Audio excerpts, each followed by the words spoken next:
Okay. Okay, so hopefully Amanda will join us as we go on. And welcome and thank you for being willing to participate in this Who Are We as Arts Therapists in South Africa. And I'm going to invite you to speak about how you practice as arts therapists and your areas of specialization, anything you want to bring in, where you trained, how you work, and I can guide with a few questions. Because our time might be limited, I'm happy if you overlap. I believe you work together, and you can either speak separately or you can flow however you wish. Are you happy with that? And then if there's anything I'm curious about, I'll add a question. Excellent. Okay, great. So handing over to either of you. Who are you? Where do you work? Yes. Okay, my name is Mojalefa Koyana. I'm an art psychotherapist. I trained at Goldsmiths, and I work in the Eastern Cape, rural areas, working mostly with marginalised communities. Why don't you do your thing and then we'll talk about Intlantsi things. Okay. I'm Merran Roy. I'm an art therapist. I train at Goldsmiths in UK. I work non-directively, a lot of group experience, but love working with individuals and groups. Therapeutic community background, big interest in therapeutic community work, and hence my interest in community development and introducing art therapy-based interventions and models for community development in working in rural Eastern Cape. Wonderful. So you both trained together and you work together. And who are the communities that you serve? We work in rural villages, very marginalised communities. We face a lot of different challenges, very much below the poverty line, and probably the worst education prospects in the world, not just the country. Shocking education prospects for kids. And we recruit unemployed young adults and train them as arts activity facilitators across all mediums. Wonderful.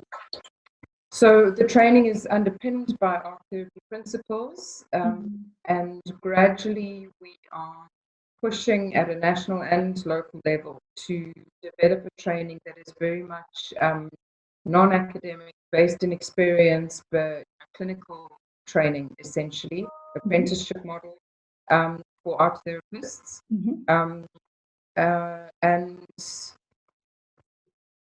We're reaching about 800 kids at the moment, working in schools. We have a relationship with about 7 or 8 different schools in different villages, and just slowly trying to formalize the work that we have been doing over the last several years into modules, replicable modules that we can actually then get accreditation for and work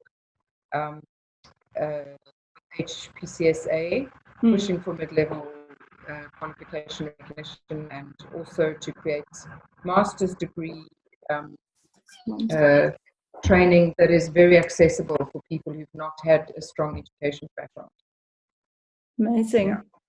Lefa, would you like to add to who you work with and perhaps how you work with them?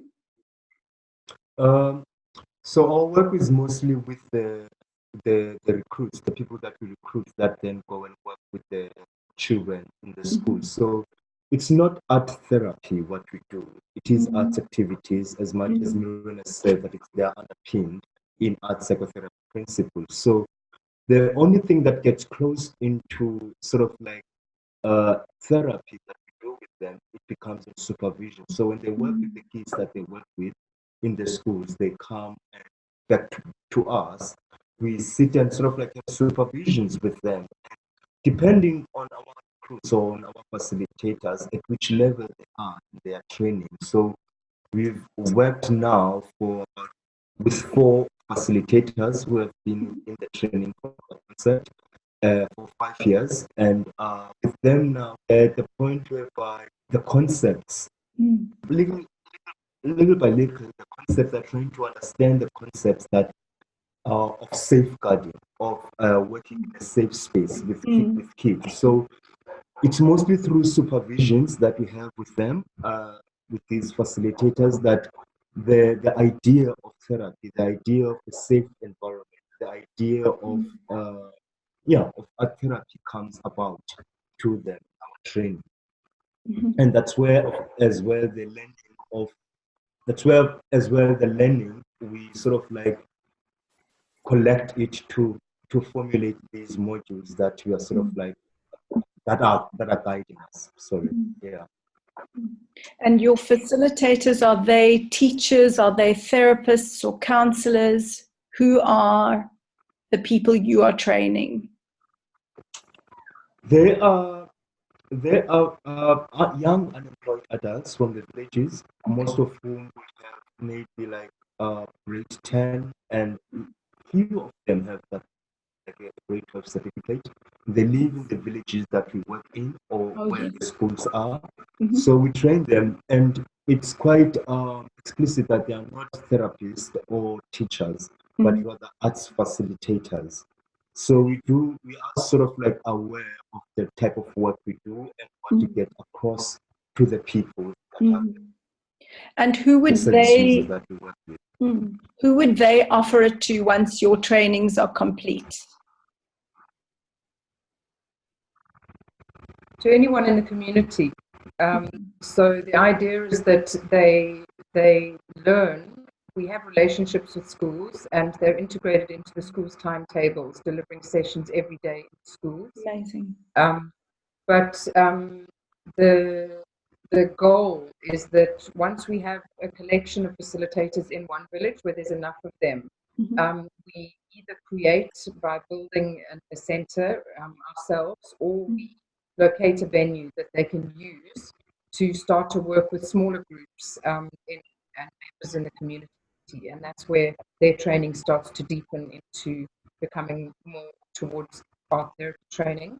Right. And shifting, just kind of deepening the way that they work with people in smaller groups, possibly reaching a point where they can work with individuals in those more appropriate spaces, because otherwise at the moment they're working in school classrooms with very overcrowded situations. Sometimes there's even 90 kids in one session for one facilitator, so it is extreme. The situations we work in are extreme. So it sounds like you've answered also a little bit of where to from here is the expansion and having a place where people can come to. Is there anything you'd add to that? I guess it would be like the building of relationships, touching back to what Merran was talking about in terms of access. Because as much as the training that we are doing, we are hoping for it to get credited to some extent, but still it will be like lower levels that will not permit them to be able to go and do a master's to any university for therapy.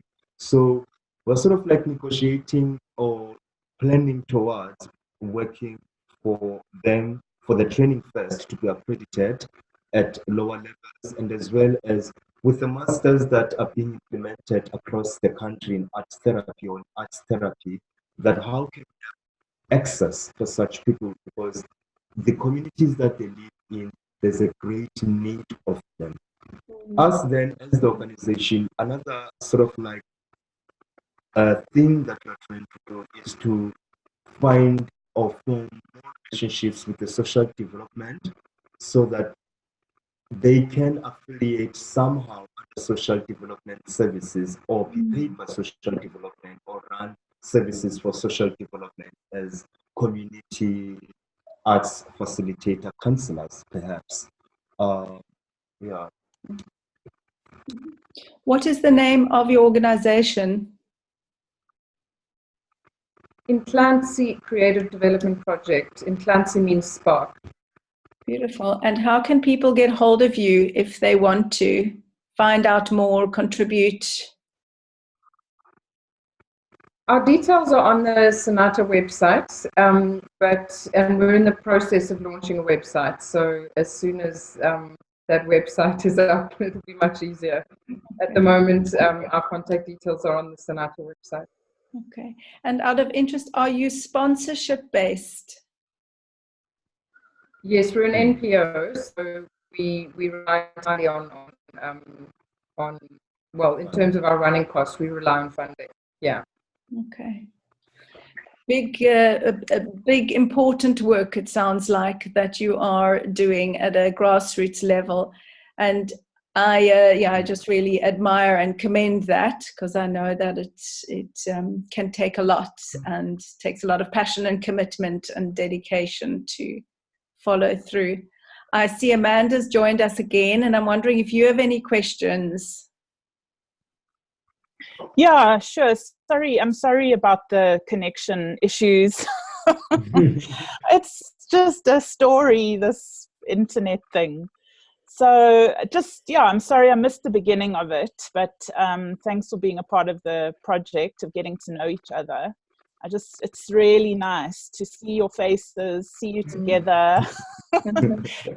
And I guess it's really up to you, in terms of just what you might want represented. If there's anything else, if people are going online, because this is going to be a little YouTube video and they're searching for something, have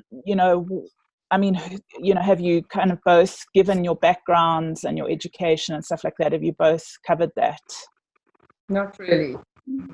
Do you want to do a bit more about that, and possibly a bit more about the introduction to art therapy training that we're working on establishing, either in Rhodes or at NMA? Sure. So if by any chance my connection goes again, Noah will hold the space. But if you feel like saying, a little bit about each of your backgrounds and then the training, that would be wonderful.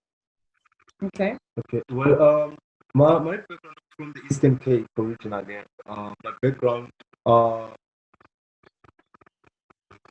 before I came into the arts therapy field, I was an artist, just as an artist, working with children in different spaces, young adults and children in different spaces. I've sort of like worked in a juvenile prison in Port Elizabeth, and that's where I think for me the whole idea of art therapy came about, because back then I think the words that people like to use as artists when you work in communities was like using art as a tool to heal.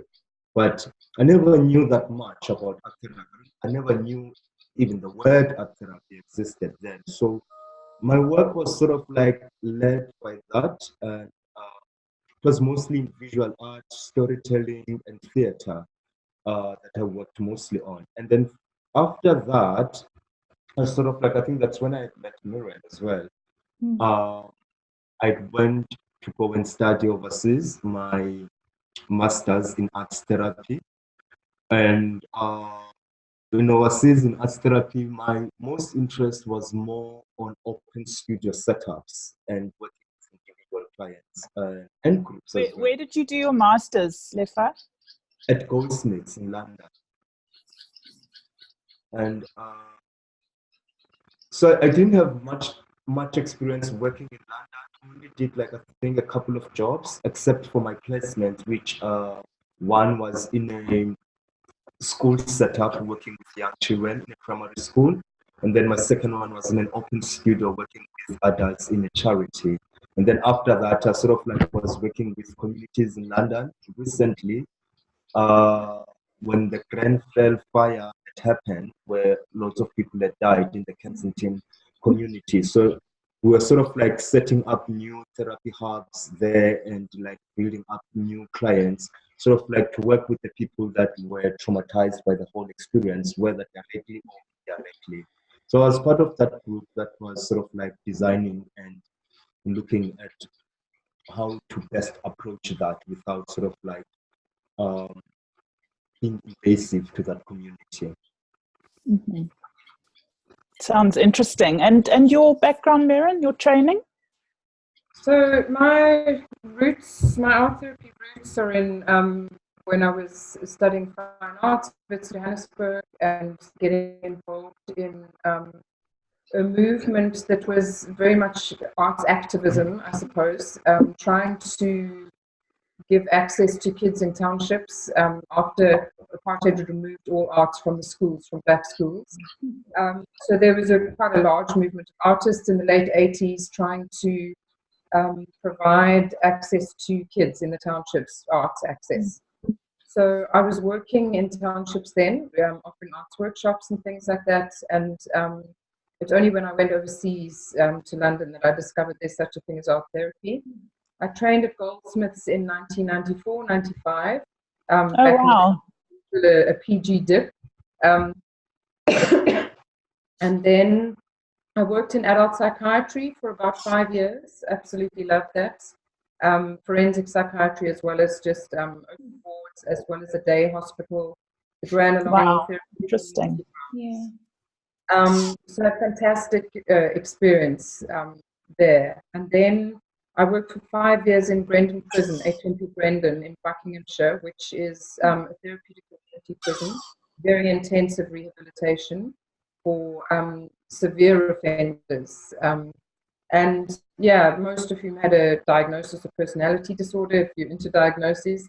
But it was fascinating work. And I guess that's where my passion for therapeutic community came from. And very strong interest. I did my master's during that time as well, a research master's in 2002 on the work that I was doing there. And that's where my, very keen interest in personality development and object relations with relationship to art materials and using art materials developed. So when I returned to South Africa, my work here in community development is just very much based in that very, very similar issues actually that people are suffering from. A lot of the people I was working with overseas, just on a much grander scale, sort of entire communities affected by the issues that maybe a handful of people were working, that you work with in the UK. So just same stuff, just on a very grand scale, that's So my interest in using therapeutic community approaches, kind of flattened hierarchies, and very much providing therapy by the community, through the community, for the community is our kind of motto at Intlantsi that we really believe in very strongly. And did you guys study together or at the same time? Yes. No, quite separately, yeah. Yeah. It's amazing that you ended up in the same place. How did that happen? Actually through work connection. I was based in Hamburg in the Eastern Cape, already working there.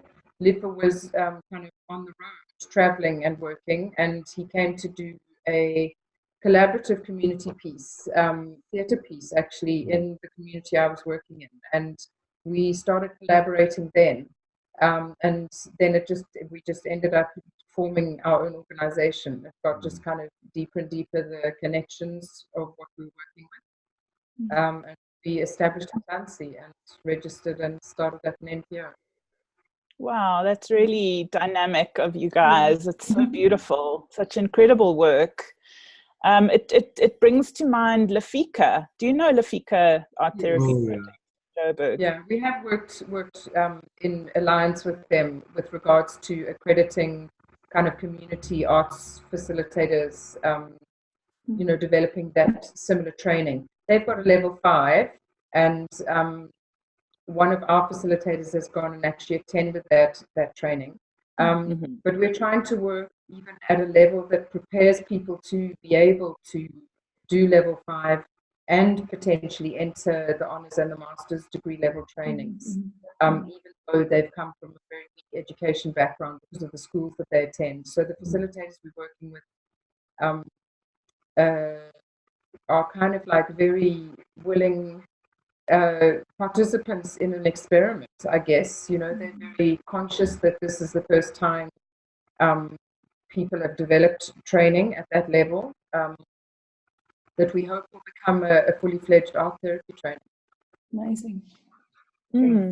I've just got one more question. Do you mind, Noah? Can I ask it? Yeah, that's fine. I'm just interested in, how do you kind of bridge the gap between, say, African traditional healing practices and wisdom and stuff like that with the therapeutic modalities? I mean, how do you ever come up against that? Or, do you work like say, for example, sangomas maybe working in the community, or I don't know if there's any intersection.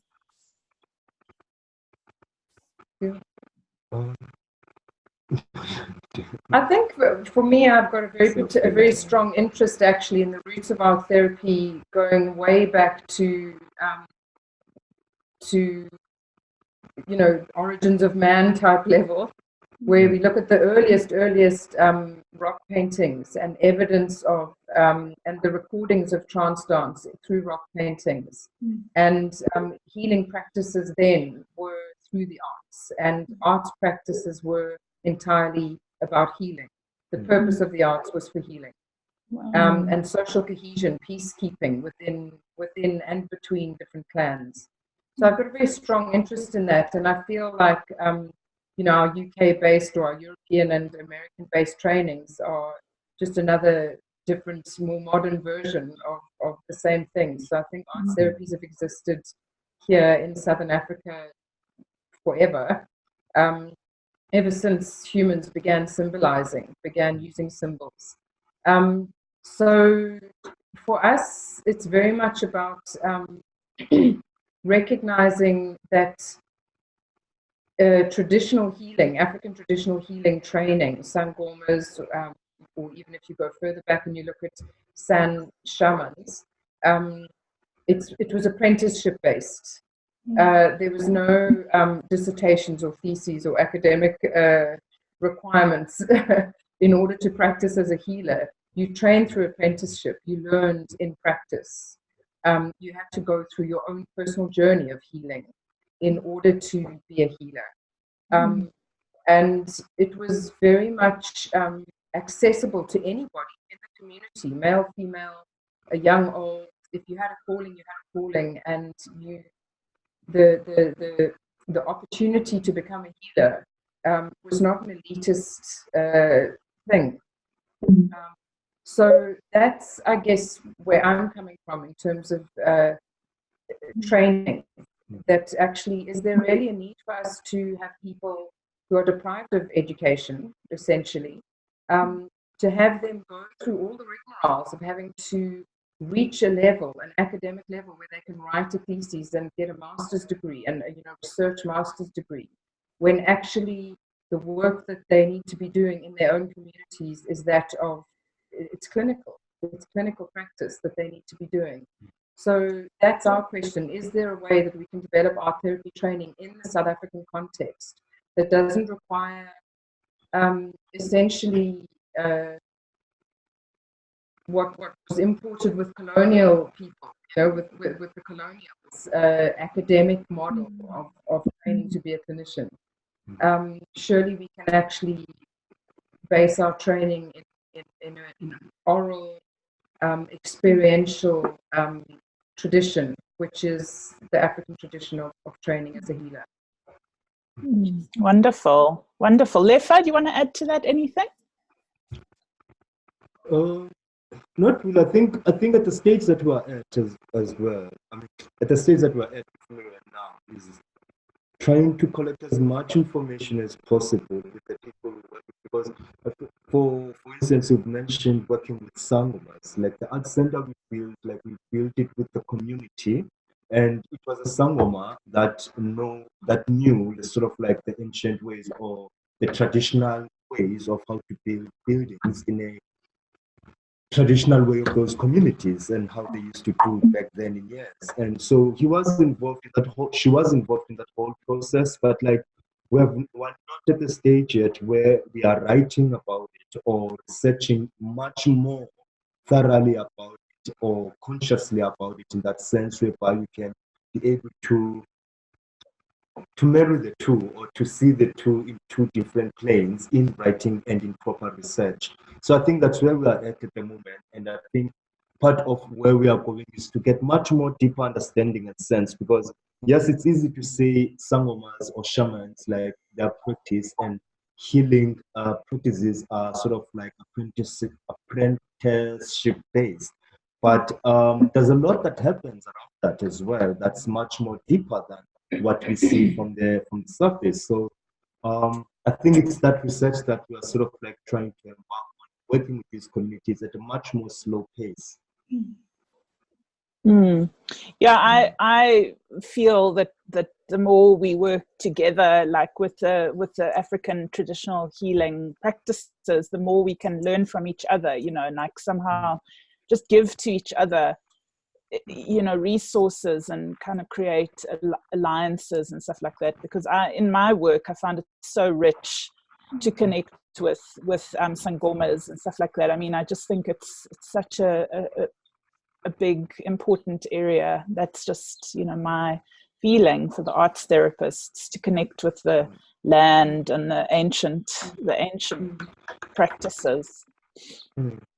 Merran, did you want to say something about the training before we close in Rhodes, or something? You mentioned that.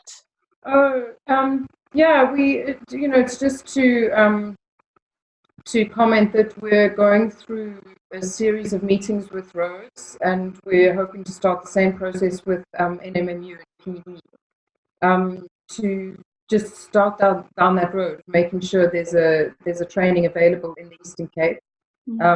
It's a very neglected province, and yeah, the push will really be for that to be potentially a multidisciplinary training, and also a training that pushes the boundaries, starts to engage with HPCSA about the requirements for registration, and making, you know, just kind of revisiting all of those areas, all of those structures, the university structures and the HPCSA structures that currently inhibit a lot of accessibility. My language is gone. That currently prevent accessibility or prevent access to people from marginalised backgrounds, to people who've been undereducated because of where they've gone to school, and people who are financially challenged, or, you know, in terms of being able to go and do a master's anywhere. So yeah, just really kind of trying to design and develop a training, but at the same time push the boundaries with universities and HPCSA around accessibility, so that people like the facilitators who we're working with, who maybe have a grade 10 in a rural village in Eastern Cape, can end up being a registered arts therapist. I don't see a need for that not to be the case. It's just a matter of slowly pushing the boundaries and making sure that we constantly are on that transformation agenda to create access. Yeah, very exciting and beautiful work, and we're so grateful for you too, for the work that you're doing. So amazing. Thank you. Thank you. Thank you so much. Thank you. So Noah, anything you want to say to wrap up? Maybe we've gone through how people can get hold of Merran and Lefa, and if you'd like to maybe say that one more time and spell it out, just in case people want to go directly when your website is ready.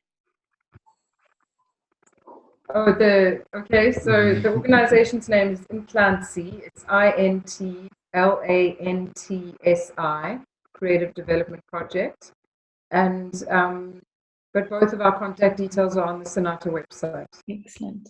Okay, wonderful. And we'll include a little link at the bottom with your details in case, you know, anybody wants to get hold of you. We'll just put some information below. So maybe you guys can just send me like a paragraph with your name and your training and your, you know, anything, just a small blurb.